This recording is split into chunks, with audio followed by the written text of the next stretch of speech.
नमस्कार, स्वागत है आपका इनसाइड झारखंड न्यूज के इस बुलेटिन में। मैं हूं हिम्मत और खबरों की शुरुआत करते हैं जमशेदपुर से। बंगाल की खाड़ी में आए चक्रवाती तूफान की वजह से उड़ीसा में हो रहे भारी बारिश से ब्यानबिल डैम से पानी छोड़ा गया है। जमशेदपुर व आसपास के इलाकों में भी रुक रुक कर लगातार बारिश हो रही है, जिससे जनजीवन अस्त व्यस्त हो चला है। वहीं शहर से होकर बहने वाली दोनों प्रमुख नदियां स्वर्णरेखा और खरकई खतरे के निशान से ऊपर चल रही है। जिला प्रशासन की ओर से हाई अलर्ट जारी किया गया है। उपायुक्त लगातार स्थिति का मुआयना कर रहे हैं। इसको लेकर उपायुक्त मंजूनाथ भजंत्री ने बताया कि फिलहाल तटीय इलाकों के लोगों को सुरक्षित स्थानों पर पहुंचा दिया गया है। एनडीआरएफ की टीम ने मोर्चा संभाल लिया है। जिला प्रशासन लगातार स्थिति पर नजर बनाए हुए हैं। उन्होंने बताया कि किसी भी परिस्थिति से निपटने के लिए जिला प्रशासन पूरी तरह मुस्तैद है। उपायुक्त ने कहा कि फिलहाल जल स्तर स्थिर है। उन्होंने तटीय इलाकों के लोगों को सुरक्षित स्थानों पर चले जाने की सलाह दी है। हर साल की बात है, इस बार भी 15 अगस्त को स्वतंत्र दिवस का और झंडोत्तोलन जो है तो भोपाल मैदान में 9:05 में होगी। और उसी के संबंध में हम लोगों ने आज संपूर्ण सभी स्टेक होल्डर्स के साथ, सभी पदाधिकारियों के साथ मीटिंग की है। उस दिन इस बार जो है हर डिपार्टमेंट में और हर क्षेत्र में जो अच्छे कार्य किए हैं, लिमिटेड संख्या में उनको प्रशस्ति पत्र भी दिया जाएगा। और उस दिन संध्या को टाउन हॉल में सांस्कृतिक कार्यक्रम में लगभग 6 बजे से लेकर 8 बजे तक स्कूल के बच्चों के द्वारा भी जो हमारे फ्रीडम स्ट्रगल के और इंडियन कल्चर और हेरिटेज के संबंध में वो कल्चरल प्रोग्राम भी होगा इस बार। इधर जिले की कमान संभालने के बाद गुरुवार को पहली बार उपायुक्त मंजूनाथ भजंत्री ने पदाधिकारियों संग औपचारिक बैठक की। बैठक में 76वें स्वाधीनता दिवस की तैयारियों को लेकर चर्चा की गई।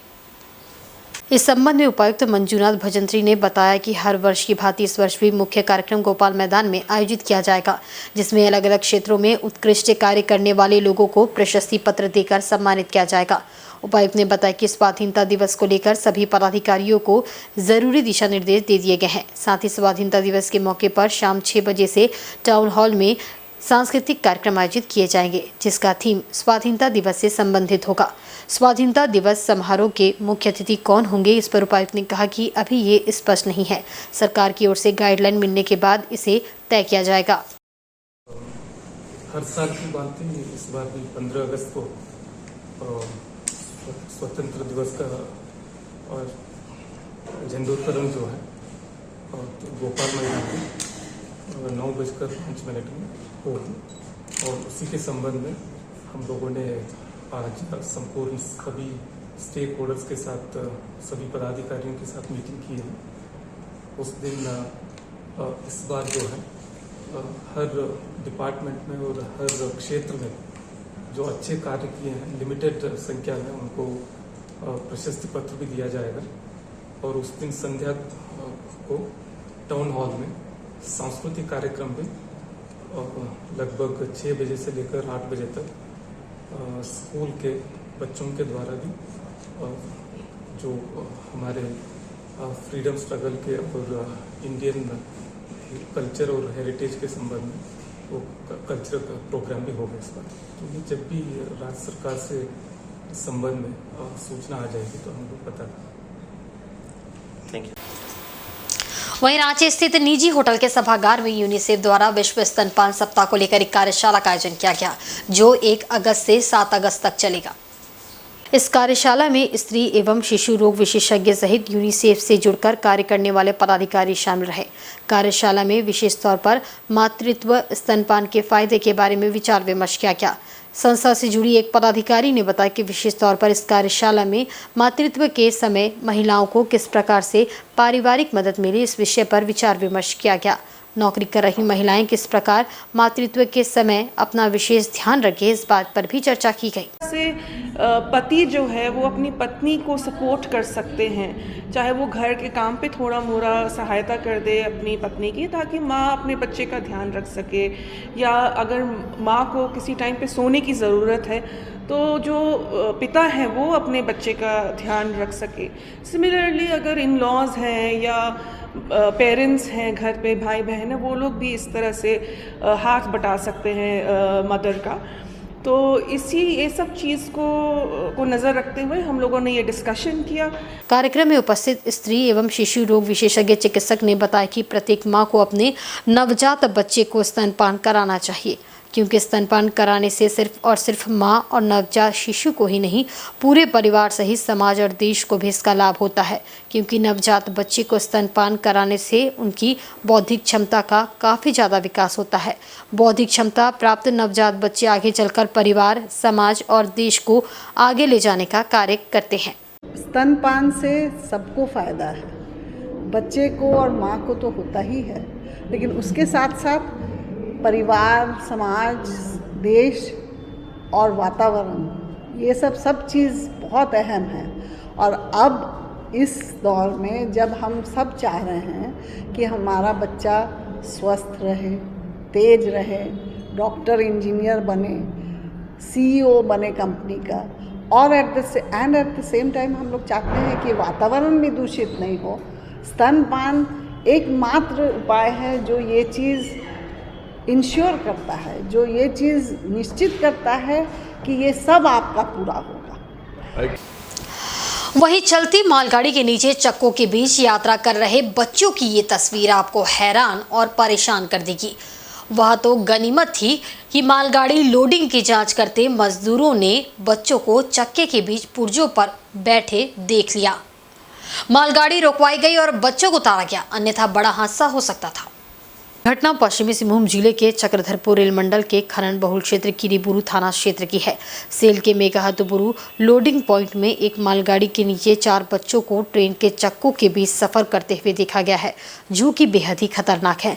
बताया जाता है कि बच्चे खेल खेल में मालगाड़ी के नीचे चक्कों के बीच लोहे के कलपुर्जे में बैठे हुए थे और मालगाड़ी चल रही थी। इस दौरान सेल खदान का एक मजदूर मालगाड़ी में लोडिंग को लेकर सभी वैगन की जांच कर रहा था। इसी दौरान सेल के मजदूरों ने 4 बच्चों को मालगाड़ी के नीचे बैठकर सफर करते हुए देखा। इस घटना को देख उसके होश उड़ गए। उसने तुरंत अपनी मोबाइल निकालकर बच्चों को इस खतरनाक सफर का वीडियो बनाया और घटना की जानकारी सेल और रेल के अधिकारियों को दी। सूचना के बाद ट्रेन रोकी गई और सभी बच्चों को मालगाड़ी के नीचे चक्कों के बीच से बाहर निकालकर डांट फटकार लगाई गई। उन्हें दोबारा ऐसी हरकत नहीं करने की हिदायत देकर छोड़ दिया गया। मालगाड़ी के नीचे बच्चों के सफ़र का ये खतरनाक वीडियो लोगों को परेशान कर रहा है। लोगों का कहना है कि थोड़ी सी भी चूक हो जाती तो बड़ा हादसा हो सकता था। जिन बच्चों ने मालगाड़ी के नीचे बैठकर सफ़र की, वे बच्चे सारंडा के आदिवासी बच्चे हैं। पोटका के हल्दीपोखर उड़ीसा रोड स्थित कैलाश बीज भंडार में अज्ञात अपराधियों ने चोरी की घटना को अंजाम दिया। बीती रात छप्पर का टाली हटाकर नीचे उतरे अपराधियों ने दुकान का ताला तोड़कर नकदी समेत 35,000 की संपत्ति चोरी कर ली और फरार हो गए। चोरी की इस घटना की सूचना स्थानीय लोगों द्वारा दुकान के मालिक एवं कोवाली पुलिस को दी गई। घटनास्थल पर पहुंचने के बाद पुलिस पूरे मामले की छानबीन में जुट गई है। सीसीटीवी से लेकर कई लोगों से पूछताछ की जा रही है। दुकान मालिक श्यामल बेरा ने बताया कि 10,000 नकदी एवं 6 स्प्रे मशीन की चोरी हुई है। वहीं स्थानीय जिला पार्षद सूरज मंडल एवं मुखिया देवी कुमारी ने बताया कि क्षेत्र में लॉटरी, ब्राउन शुगर, गांजा आदि नशीले पदार्थों का कारोबार बढ़ा है, जिससे युवा पीढ़ी काफ़ी प्रभावित हो रही है। समाज से भटके युवा नशीले पदार्थों की अपनी ज़रूरतों को पूरा करने के लिए चोरी की घटनाओं को अंजाम दे रहे हैं। पुलिस को गश्त बढ़ाने की ज़रूरत है। इस तरह के मामलों का खुलासा करते हुए अविलंब कार्रवाई की जानी चाहिए ताकि चोरी की घटनाओं को रोका जा सके। जो रात है, ये रात को हमारे हल्दीपोखर के उड़ीसा रोड में श्यामल बेरा जो दुकानदार के नाम है, उनके दुकान पर ऊपर से टाली खोलकर या आगे से गेट तोड़कर कई प्रकार के सामान एवं हार्ड केस का चोरी हुआ है, जो कि ये बहुत ही निंदनीय घटना है। हमारे हल्दीपोखर उड़ीसा रोड में ऐसी घटना सुनने को पहली बार आया है।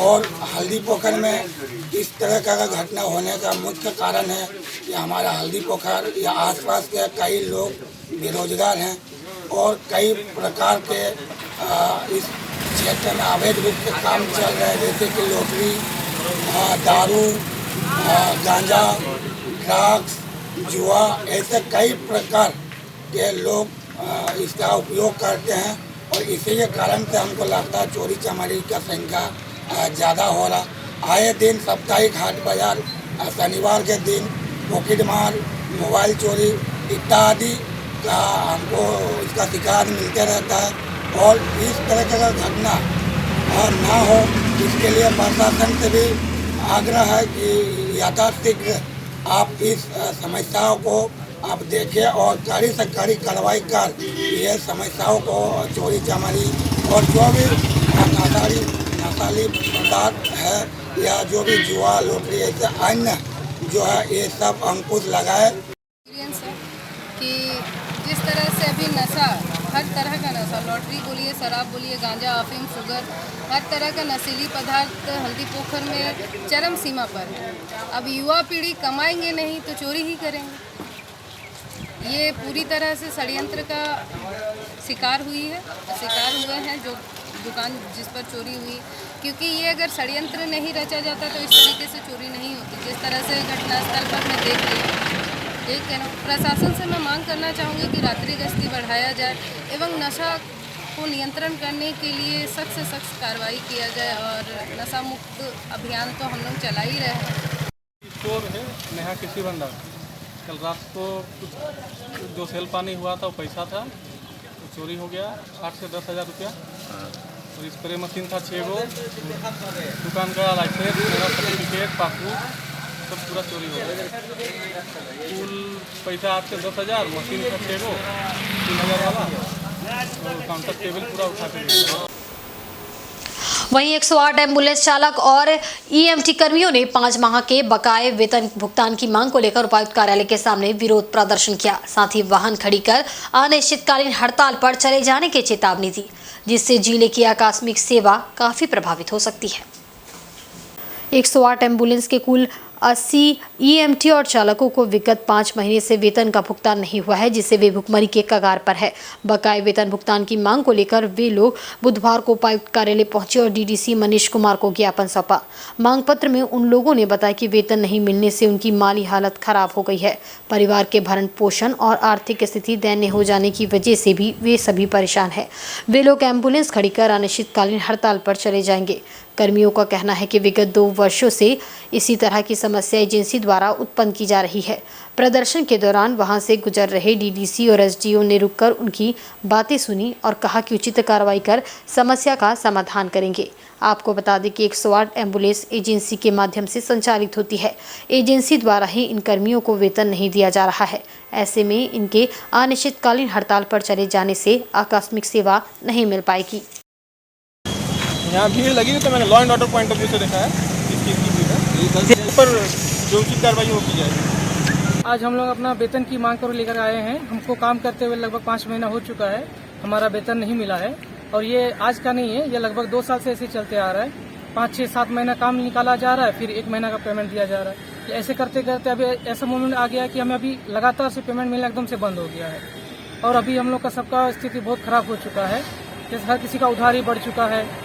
अब एक दूसरे से उधारी भी मांगने पे हम लोग को शर्म लगती है, क्योंकि हम पैसा वापस नहीं कर पा रहे हैं। तो हम लोग का खाना पीना, परिवार चलाना बहुत ही मुश्किल हो गया। इसीलिए हम चाहते हैं कि हमारा जितना भी बकाया वेतन है वो हमें वापस मिल जाए, पूरी मिले। वहीं कोतवाली थाना क्षेत्र के शहीद चौक स्थित जिला स्कूल में गुरुवार की सुबह आग लग गई। तेजी के साथ फैली आग ने पूरे स्कूल को अपनी चपेट में ले लिया। आग से किसी के हताहत होने की सूचना तो नहीं है, लेकिन स्कूल के 2 कमरे में रखा टेबल कुर्सी पूरी तरह से जल गए हैं। बताते चले कि आग की लपटें धीरे धीरे कमरे से दूसरे कमरे की तरफ फैलने लगी। सूचना मिलते ही 2 दमकल मौके पर पहुंची। हालांकि रास्ता संकीर्ण होने की वजह से दमकल स्कूल के अंदर तक दाखिल नहीं हो पा रहे थे। आग को तेजी से फैलते हुए देख आनन फानन में सभी कक्षाओं से बच्चों को बाहर निकाला गया। आग की वजह से स्कूल के 2 कमरे पूरी तरह से जलकर राख हो गए हैं। आग लगने की वजह प्रथम दृष्टया शॉर्ट सर्किट बताया जा रहा है। घटना के बारे में विस्तृत जानकारी देते हुए जिला शिक्षा पदाधिकारी ने बताया कि लगातार बारिश होने की वजह से शॉर्ट सर्किट के कारण आग लग गई। आग लगते ही स्कूली बच्चों को सुरक्षा के दृष्टिकोण से छुट्टी दे दी गई। आग स्कूल के 3 कमरों में 6, 7 और 8 क्लास में लगी है। प्रशासनिक तौर पर जिला स्कूल के जर्जर भवनों और आग लगने की रिपोर्ट विभाग को भेजी जाएगी। देख लो, तो हमने जैसे हमको पता चला हमने तुरंत यहाँ पर जिला स्कूल में देखे कि सही में आग लगा हुआ और फायर ब्रिगेडियर अपना काम कर रही है और आग जल्द से जल्द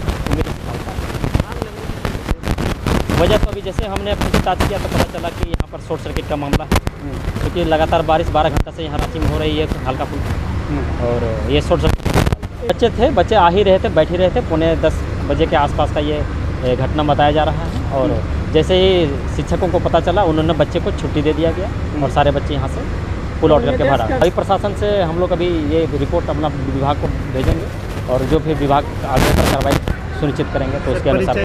इधर मुसाबनी प्रखंड मांझी परगना महाल की एक बैठक तोरो परगना रवि हांसदा की अध्यक्षता में हुई। इस बैठक में कई मुद्दों के विरोध का फैसला लिया गया। मुसाबनी 1 नंबर स्थित आदिवासी कला संस्कृति केंद्र में प्रखंड मांझी परगना महाल की एक बैठक तोरो परगना रवि हांसदा की अध्यक्षता में हुई, जिसमें सभी मांझी बाबा अपने अपने गांव में अपने स्तर से ओलचिकी की पढ़ाई चालू करने, यूनिफॉर्म सिविल कोड तथा मणिपुर में हुई घटना के विरोध में प्रदर्शन करने जैसे मुद्दों पर चर्चा की गई। मांझी बाबा जगदीश बास्के ने बताया कि आगामी 9 अगस्त विश्व आदिवासी दिवस पर जुलूस निकालकर यूसीसी तथा मणिपुर में हुई घटना के खिलाफ विरोध प्रदर्शन करने का निर्णय लिया गया। इस मौके पर प्रखंड के सभी मांझी बाबा उपस्थित हुए। आज जो बैठक हुई है मुसाबनी प्रखंड के मांझी परगना महाल के लगभग सभी ग्राम के प्रधान और भद्रान लोग आए हुए थे। जो यूसीसी और मणिपुर में जो घटनाएं हुई है उसको लेके चर्चा हुई। साथ में जो ओलचिकी की गांव-गांव में पढ़ाई के लिए अभी तक क्या प्रगति हुई है उसकी बारे में चर्चा की गई। वो सब गांव में अभी लगभग सभी गांव में ओलचिकी की क्लास शुरू हो गई है स्कूलें, और कुछ बाकी हैं। यूसीसी के बारे में जो भारत सरकार की जो यूसीसी नियम जो हमारे जल जंगल ज़मीन के अधिकार को नष्ट करने की एक साजिश के तहत प्रयत्न किया जा रहा है, उसके विरोध में मुसाबनी प्रखंड मांझी परगना महाल पुरजोर विरोध प्रदर्शन करेगी। साथ ही पीएम और राष्ट्रपति को ज्ञापन लिखित रूप में पोस्ट कार्ड के द्वारा और इंटरनेट के द्वारा भेजा जाएगा। सीएम को भी भेजा जाएगा। जितने भी संबद्ध ये है उसके विरोध में लिखित रूप से भी और रोड में भी उसकी विरोध प्रदर्शन किया जाएगा। और जमशेदपुर के सोनारी थाना अंतर्गत कुम्हारपाड़ा बंगाली बस्ती में भीम सिंह नामक युवक ने देर रात अपने खाली मकान में फांसी लगाकर आत्महत्या कर ली है। भीम सिंह का शव प्लास्टिक की रस्सी के सहारे फांसी के फंदे से झूलता हुआ पाया गया। घटना के संबंध में मृतक भीम सिंह के चाचा जितेंद्र सिंह ने बताया कि पिछले 2 वर्षों से उसका अपनी पत्नी के साथ विवाद चल रहा था। पत्नी बागबेड़ा अपने मां के घर रह रही थी। कुछ ही दिन पहले भीम सिंह अपने बच्चे से मिलने बागबेड़ा अपने ससुराल गया तो ससुराल वालों ने उसके साथ मारपीट की थी। उसके बाद से वह डिप्रेशन में रह रहा था। पत्नी से परेशान होकर ही उसने फांसी लगाकर आत्महत्या की है। ना वही दोनों औरत इसका आ नहीं रही थी यहाँ पर। साल 2 साल से अपने मायके में थी। बहुत बार प्रयास किया और गया जाकर लाने के लिए, नहीं आई। बोली नहीं आएंगे। हम लोग भी बात किए। इसका माँ हम लोग से बोली आके 15-20 दिन पहले कि लड़का ऐसा ऐसा कर रहा है, नहीं आ रहा है। तो हम लोग उस पर चर्चा किए, उसके बाप से किए, वो लड़की से भी किए, लेकिन वो सीधा बोली कि हम नहीं आएंगे यहाँ पर। जिसके चलते इसका माँ हमसे बोली कि डिप्रेशन में है, कुछ कर लेगा। उसका भी सूचना उसको हम लोग दिए कि हो सकता है कहीं कुछ कर लेगा। तो वो लोग को मन में मैंने कुछ नहीं हुआ। और वक्त चला है एक बहुत ही छोटे से ब्रेक का। ब्रेक के बाद खबरें और भी है। आप देखते रहिए इनसाइड झारखंड न्यूज़।